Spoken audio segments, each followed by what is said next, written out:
On the fateful night of April 14th, 1912, as the Titanic struck an iceberg, a desperate call for help pierced the silence of the North Atlantic. Inside the wireless room, operators tapped out CQD, the urgent distress signal, swiftly followed by the newer SOS, a symbol of hope in the darkest hour.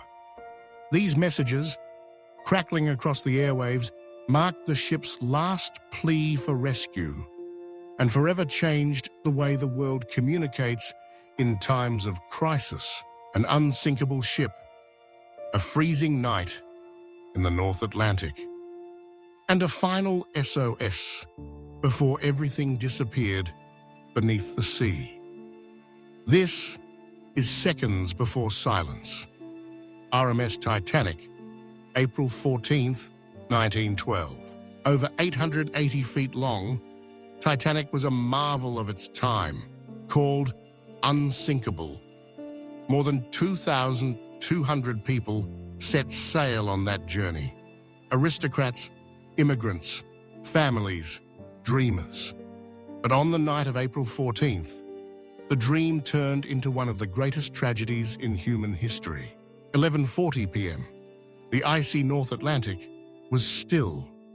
Then, an iceberg, massive and silent, appeared dead ahead. Titanic swerved to avoid it, but it was too late. The starboard side was ripped open.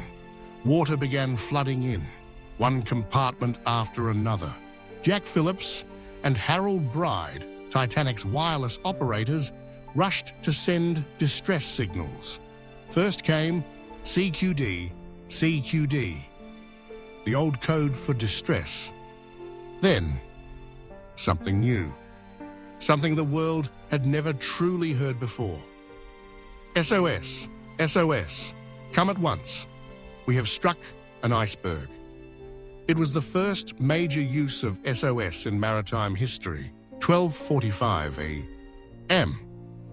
The first lifeboat was lowered.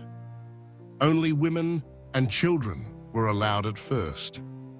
Above the screams, a small band kept playing, trying to calm the panic. Survivors later said the final song they heard was "Nearer, My God, to Thee." 2:18 a.m. Titanic split in two. In the last seconds, lights flickered, then went out, and the mighty ship was swallowed by the sea. All that remained were screams in the blackness. 2:20 a.m. Titanic disappeared beneath the waves. Over 1,500 lives were lost. When the rescue ship Carpathia arrived nearly 2 hours later, only 705 souls were left to tell the story. One collision, one radio signal, one fading light. This is Seconds Before Silence, where we relive history through its final moments.